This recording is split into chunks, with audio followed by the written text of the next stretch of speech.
to make a cryptocurrency successful, you have to make it real.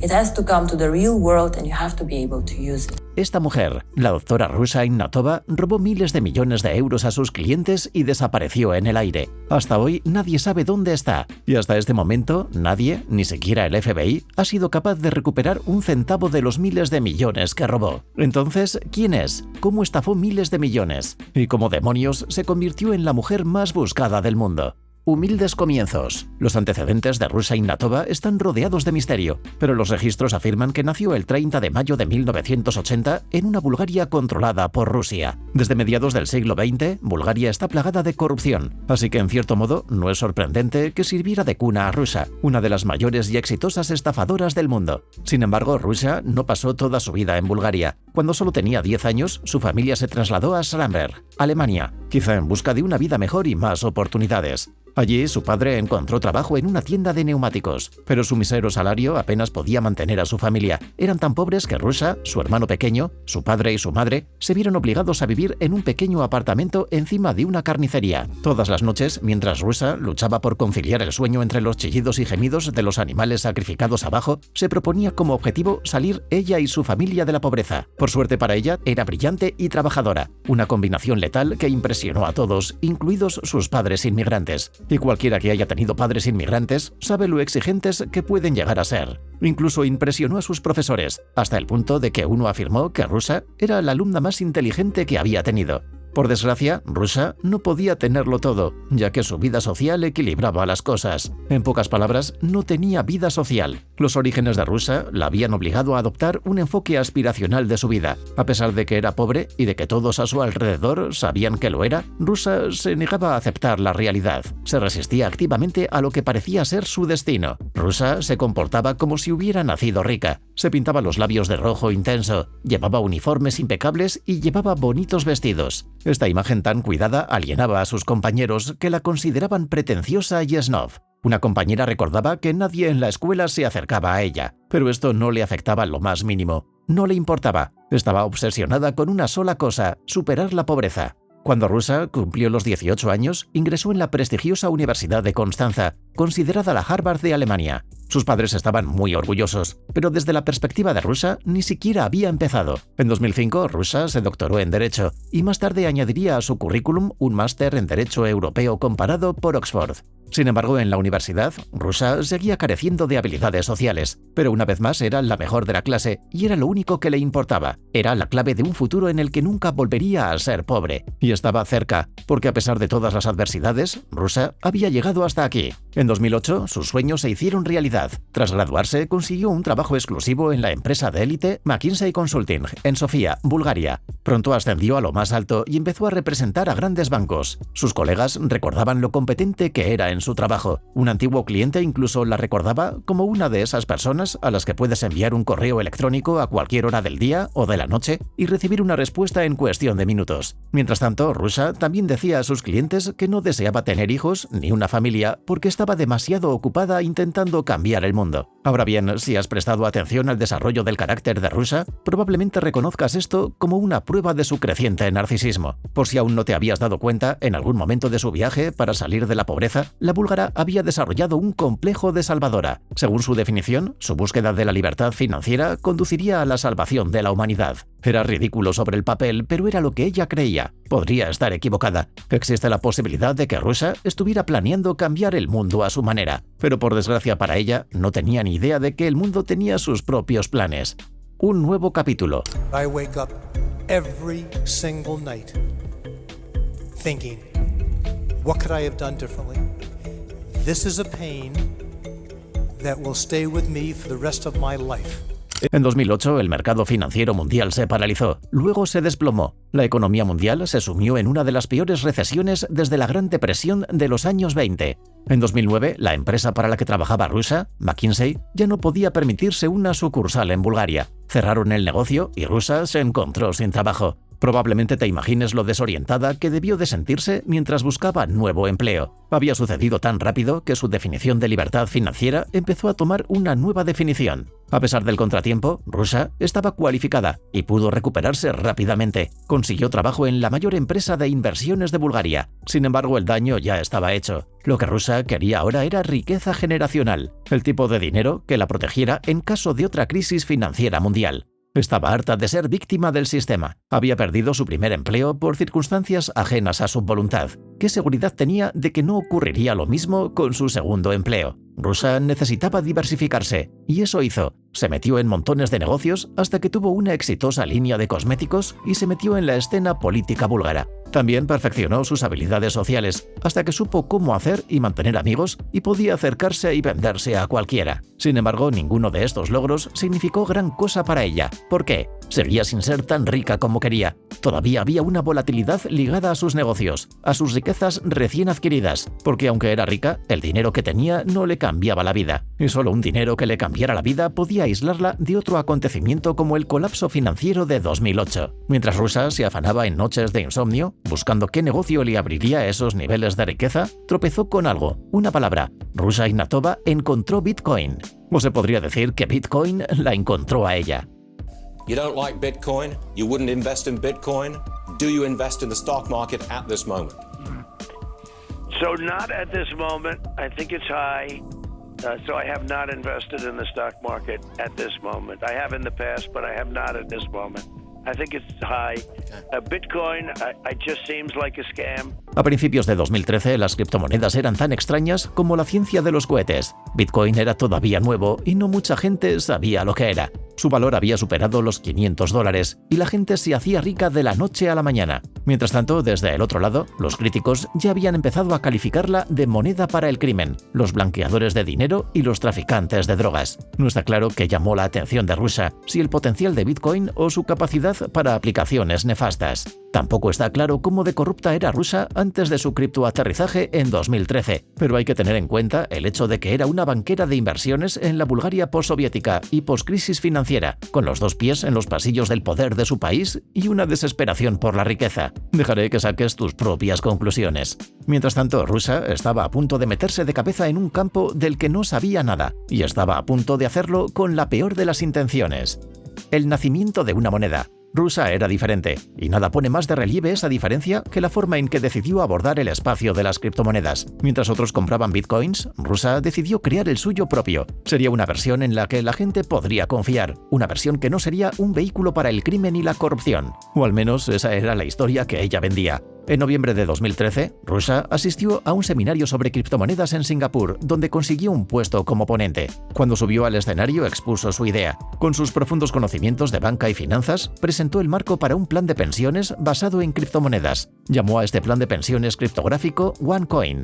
Y mientras vendía la idea en el seminario, un hombre, Sebastian Greenwood, se interesó especialmente por ella. Se acercó a ella y le ofreció su experiencia y su cerebro a cambio de un puesto como socio fundador de OneCoin.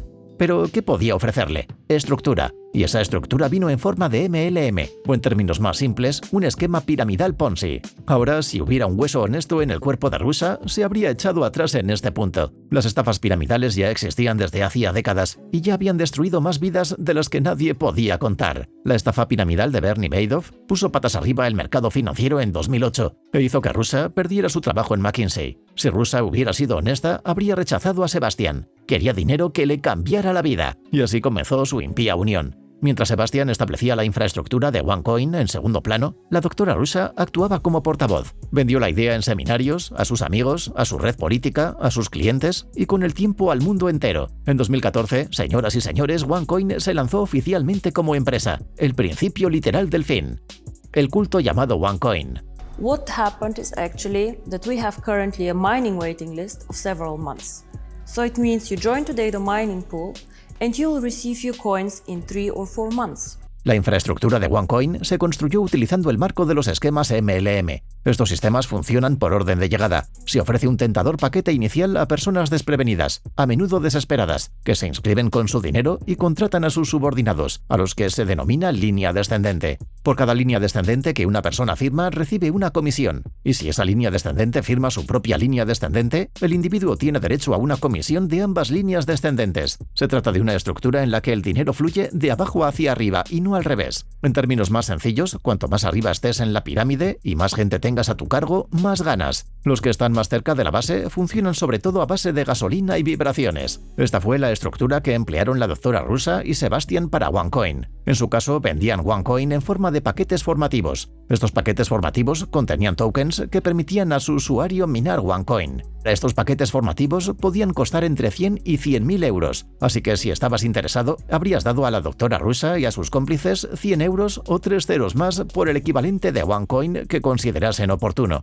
A los compradores se les dijo que sus monedas se convertirían en dinero cuando llegara el momento. Mientras tanto, todo lo que tenían que hacer era comprar monedas y contar los días hasta que pudieran cosechar los beneficios. No hace falta que te diga que esto no era más que un robo a plena luz del día, el tipo de robo en el que seguro que tú no habrías caído. Pero antes de que hagas estas afirmaciones, déjame explicarte por qué no habrías detectado fácilmente la estafa. Hay una razón por la que Sebastian se acercó a la doctora Rusa, y hay una razón por la que le permitió continuar como la cara de la organización. Rusa Ignatova era eléctrica. Ella vendió su personalidad primero, no la moneda. Sabía que la gente no compra por la utilidad, sino por cómo les hace sentir.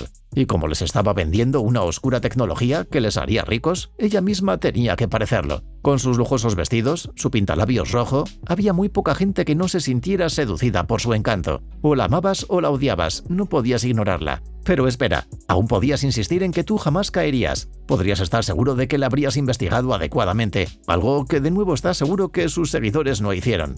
Pues ahí es donde te equivocas, porque como establecimos antes, Rusa no era solo una cara bonita, tenía el cerebro y los certificados para respaldarla. Era una experimentada banquera que había estudiado en una de las universidades más prestigiosas de Alemania y luego había ido más allá, estudiando en una de las mejores del mundo. Tenía un buen historial y clientes de gran valor que habían respondido por ella. Imagínate lo impresionante que debía de ser su perfil de LinkedIn por aquel entonces. De ninguna manera habrías visto eso y habrías pensado, definitivamente es una estafadora. Pero espera, sé que todavía hay un pero ahí. Sé que probablemente estés pensando, pero ella no tiene experiencia en criptomonedas. Yo habría tomado eso como una bandera roja. Y una vez más estarás equivocado, porque aquí es donde el contexto toma protagonismo. En 2014 nadie sabía lo que eran las criptomonedas, y la mayoría de las personas que invirtieron su dinero en el blockchain lo intentaron, fracasaron y en última instancia renunciaron a tratar de entender de qué se trataba esta tecnología. Es decir, si te pidiera que me explicaras los entresijos de PayPal, cómo procesan tus finanzas y cómo ganan dinero como empresa, obtendría una respuesta detallada o silencio y mariposas. Exacto, y sin embargo confías tu dinero a PayPal. Así que en esa misma línea lo único que importaba a la mayoría de los usuarios de OneCoin y Bitcoin era que remitiera beneficios a lo largo del tiempo. Pero a diferencia de Bitcoin, los usuarios de OneCoin estaban convencidos de que la suya era superior, y no ayudaba que la doctora Rusa les vendiera la moneda como la asesina de Bitcoin. Para empeorar las cosas, los miembros de esta OneCoin también se llamaban inversores. Estos inversores pasaron a formar parte de una red llamada OneLife. Se les añadía a grupos de WhatsApp donde supuestamente recibían información privilegiada. Y lo creas o no, se les alimentaba con propaganda de OneCoin. A los inversores se les dijo que cualquiera que cuestionara OneCoin era un odioso al que había que ignorar. Incluso tenían sus propios símbolos de la mano que la gente usaría al reunirse con otros miembros de OneLife. Para ser franco, OneCoin funcionaba como una secta financiera. Individuos como Gina McAdams, que con el tiempo se convirtió en una de las víctimas más populares de la estafa, después de invertir 10.000 euros y conseguir que sus amigos y familiares invirtieran 250.000 euros. Se encontró al principio defendiendo públicamente a OneCoin frente a alguien que había investigado y descubierto que todo era una estafa. Pero la cosa empeora. Esto era solo la primera fase. Lo que la doctora Rusa y su equipo habían probado era una pequeña prueba. La estafa global. OneCoin estaba creciendo, pero todavía había un problema. No crecían lo suficientemente rápido. Fue en este punto, en el crecimiento de OneCoin, que la doctora Rusa y su socio, Sebastian, tropezaron con un agente MLM increíblemente exitoso, conocido como Igor Alberts. Igor era la quinta esencia de la estafa piramidal y había llevado el contador MLM hasta el extremo. Tenía cientos, si no miles, de personas a sus órdenes que funcionaban como su línea descendente en varios MLM que había dejado vacíos. Durante los 30 años anteriores a conocer a la doctora Rusa, afirmó haber ganado más de 100 millones de euros. Tanto si se le cree como si no, este dinero financió su lujoso estilo de vida. Un Aston Martin y un Maserati, un guardarropa de trajes Dolce de miles de euros en negro y dorado, que según él le inspiraban disciplina, una mansión privada en los Países Bajos, pero a pesar de sus riquezas reconoció que OneCoin estaba a otro nivel. En mayo de 2015, Igor fue invitado a un seminario de OneCoin en Dubái, y tras escuchar a la doctora rusa, quedó tan convencido que ordenó a todos sus vendedores, a todas las líneas descendentes que tenía, que compraran la moneda. El resultado, ganaron 90.000 euros de la nada en su primer mes. La doctora rusa vio que era más conveniente y eficiente apoyar OneCoin en vendedores de MLM establecidos con enormes líneas descendentes que gestionar ellos mismos un esquema de MLM. Según el FBI, ella se refería en privado a este método como la zorra de Wall Street se encuentra con el MLM. Igor Alberts ganaba más de 1 millón de euros al mes con OneCoin. La moneda se convirtió en el mayor producto de la industria del marketing en red, y pronto otros vendedores se sintieron atraídos por ella. El 60% de los ingresos iban a parar a los vendedores y el 40% restante a OneCoin. Por desgracia, la mayoría de estos vendedores eran lo bastante ingenuos como para invertir una cantidad significativa de su 60% para comprar más OneCoin, convencidos de que iban a ganar una fortuna. Por ejemplo, Igor estaba convencido de que se haría multimillonario con OneCoin. Se le citó diciendo: "Hice el cálculo de cuántas monedas necesitábamos para convertirnos en la persona más rica del planeta. Necesitamos llegar a 100 millones de monedas, porque cuando la moneda llegue a 100 euros y tengamos 100 millones, seremos más ricos que Bill Gates. Son matemáticas así de fácil". Esta estupidez era el producto final de la codicia, y esa codicia era generalizada porque todo el mundo estaba a punto de ser víctima. Todo el mundo, excepto la doctora rusa y su círculo íntimo. Sin embargo, individuos como Igor podían perder millones y aún así salir bien. Eran víctimas como Gina McAdams, quien había invertido los ahorros de toda la vida de su difunto padre en OneCoin, lo que era preocupante. Personas como ella formaban la mayor parte de la riqueza de OneCoin. Eran las verdaderas víctimas porque eran personas como ellas las que lo perderían todo y les sería casi imposible recuperarlas. La misteriosa desaparición de la doctora rusa. Over 70,000 euro for it. I think you know. A lot of you have been donating to this charity. Thank you very much.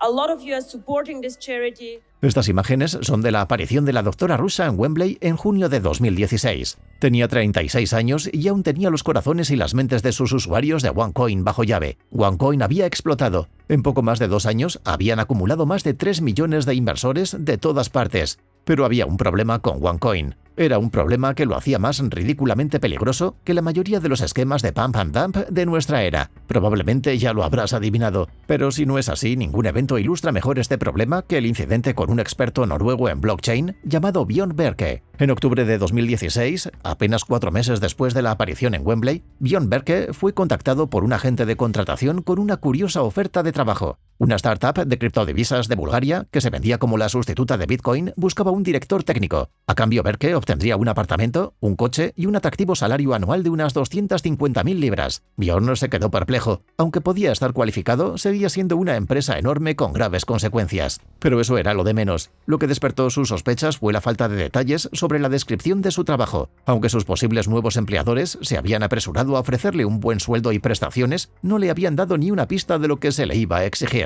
Así que decidió preguntarles directamente, y su respuesta fue, como mínimo, desconcertante. Bueno, en primer lugar, necesitamos una cadena de bloques. No tenemos una cadena de bloques todavía. ¿Espera a qué? Bjørn apenas podía creer lo que estaba escuchando. ¿Cómo podía una empresa de criptomonedas, que había estado recibiendo dinero de la gente con la promesa de que estaban respaldando la sustitución de Bitcoin, no tener su propia blockchain? Resultó que querían que construyera la cadena de bloques para ellos lo antes posible. Así que Bjørn Berke preguntó al agente de contratación: ¿cuál es el nombre de esta empresa? Le respondieron: es OneCoin. Bjørn rechazó inmediatamente el trabajo. Bjørn tenía una idea de lo que estaba pasando. Estaba familiarizado con la estafa de OneCoin. Pero lo que él y los cientos de miles de inversores no sabían era que OneCoin también era un edificio en llamas. Un edificio que estaba condenado al fracaso, especialmente después de que Bjørn rechazara su oferta. Sin embargo, y esto es lo más desafortunado, nadie excepto en la administración de OneCoin sabían que el edificio estaba ardiendo. La gente seguía sin sospechar nada y desde una perspectiva externa, las cosas siguieron normales para OneCoin hasta 2017.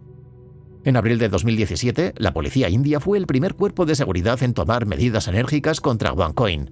Los organizadores de OneCoin habían organizado un seminario en Mumbai. Habían empezado a reclutar gente y a llevarse su dinero cuando la policía de Bombay tomó medidas contra ellos y detuvo a 18 de los organizadores. Por desgracia, la policía no pudo recuperar el dinero porque los mismos organizadores ya lo habían transferido antes de recibirlo. ¿Cuánto era el dinero? 11 millones de euros. La justicia se preparaba y Rusia podía sentir cómo se cerraban los muros. Pero estos eran solo problemas externos. Internamente los inversores, los usuarios de OneCoin, se estaban impacientando. Se estaban cansando de esperar a que sus OneCoin se convirtieran en efectivo. La solución de la doctora rusa fue organizar una cumbre europea para los usuarios de OneCoin que se programó para octubre de 2017 en Lisboa, Portugal. En este evento prometió que el problema se resolvería, pero cuando llegó el evento de octubre, Rusa no estaba por ninguna parte. Si hubiera sido cualquier otra persona no habría habido problema, pero Rusa no era así. Era la primera vez que faltaba a un evento de OneCoin o a cualquier otro evento. Además, nunca había llegado tarde. La doctora Rusa siempre había sido muy puntual y se aseguraba de que todos en su círculo hicieran lo mismo.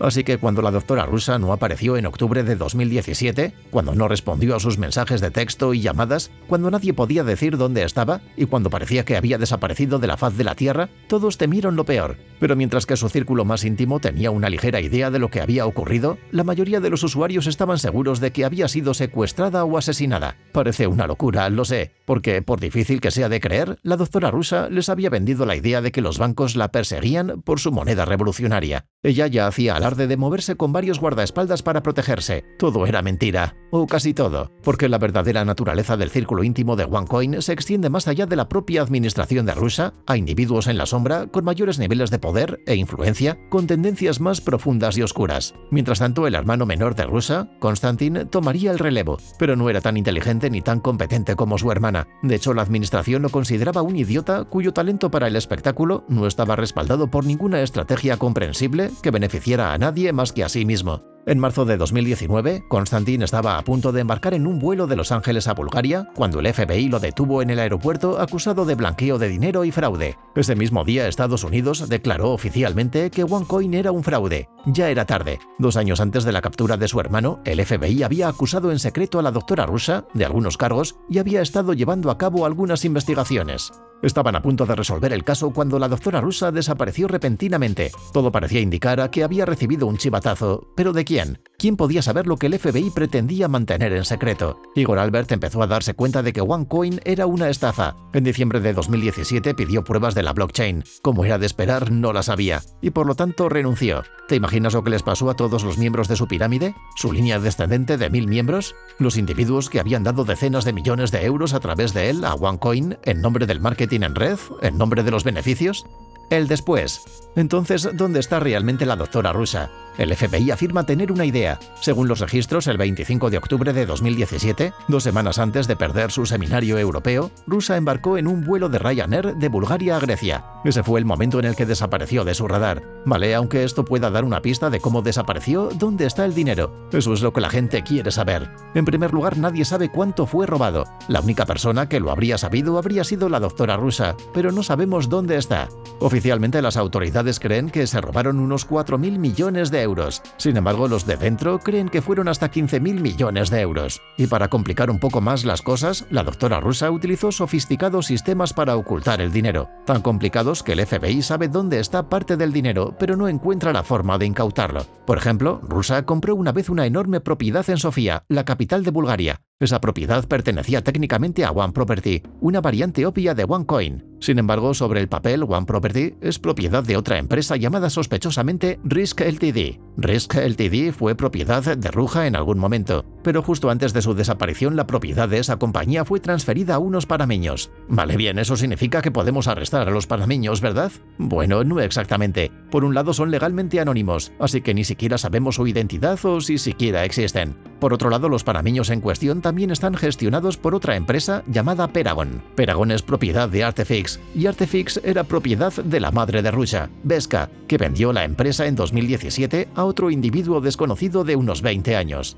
No hay que olvidar que estamos hablando de una sola propiedad, pero la cosa se pone más profunda y oscura. ¿Recuerdas cuando hablé de algunas poderosas figuras en la sombra, en el círculo íntimo de OneCoin? Bueno, fue confirmado por casi todos los que estaban al tanto del funcionamiento interno de OneCoin. Cuando el experto en blockchain, Björn Berke, el mismo hombre que rechazó el trabajo de CTO en OneCoin, descubrió que OneCoin era una estafa, comenzó a hablar sobre ello, y como era de esperar, recibió amenazas de muerte. Pero no fueron las amenazas de muerte lo que asustaron a Björn, era de quién venían esas amenazas. Más tarde diría, si hubiera sabido por lo que iba a pasar, nunca lo habría denunciado, simplemente habría dado la espalda y me habría marchado. Y cuando le preguntaron específicamente quién estaba detrás de las amenazas, respondió, no puedo hablar de eso, empieza a dar mucho miedo, muy rápido. Afirma que personas con información privilegiada que estuvieron con OneCoin desde sus primeras etapas informan de que nunca se supuso que pudiera ser una estafa multimillonaria, y si repasas algunos de sus vídeos, ella misma da una pista. Our project was much more successful than we expected. we have 2 million users. En algún momento dicen que incluso intentó cerrarlo, pero esos individuos en la sombra no la dejaron parar. Al parecer el dinero que le cambiaría la vida eran unas pocas decenas de millones. Igor Albert también fue interrogado sobre los poderes detrás de las cortinas de OneCoin, y esta fue su respuesta: no puedo contarlo porque no quiero correr ese riesgo con nuestras vidas. No fue hasta que Konstantin, el hermano de Russia, fue interrogado por el Departamento de Justicia cuando reveló que algunos eran miembros del crimen organizado de Europa del Este. Pero podría haber más: políticos, multimillonarios, funcionarios de la ley corruptos, agentes del gobierno podridos. Quién sabe, la lista es interminable y podría explicar por qué no se ha encontrado a la doctora Russia hasta el día de hoy. Justo antes de desaparecer, la doctora Russia tuvo una hija a finales de 2016. Es probable que su exmarido esté con su hija en Frankfurt, pero insiste en permanecer en el anonimato. Se ha negado a conceder entrevistas y no se le ha relacionado con ella desde su desaparición. Se han encontrado rastros de ella en Dubái y Rusia, pero nadie puede saber con certeza si se trata de ella. Existe una gran posibilidad de que se haya pasado por el quirófano y ahora viaje por el mundo con un nuevo rostro y bajo múltiples identidades falsas. Algunos creen incluso que se ha transformado y que ahora vive en una vida completamente nueva como un hombre. También hay quien cree que se encuentra actualmente en Bulgaria, bajo la protección de los mismos individuos poderosos que la patrocinaron todo el tiempo. Sin embargo, los investigadores búlgaros han encontrado recientemente documentos que afirman que la doctora Russia estaba muerta y, como era de esperar, fue asesinada por uno de sus poderosos patrocinadores. Los documentos fueron encontrados en posesión de un policía búlgaro asesinado y afirman que Russia fue intoxicada y asesinada en un yate en 2018 por un capo de la droga que quería enterrar la evidencia de su participación financiera con OneCoin. Pero, y siempre hay un pero, el cuerpo de Ignatova nunca fue recuperado porque fue desmembrado y arrojado al mar Jónico, una masa de agua al sur del mar Adriático entre Italia y Grecia. Es difícil saber qué creer a estas alturas, pero en mi opinión no me sorprendería que la hubieran matado. Después de todo, aunque Russia podría haber sido su mayor activo, en el momento en que OneCoin fue expuesto, se convirtió en su mayor inconveniente.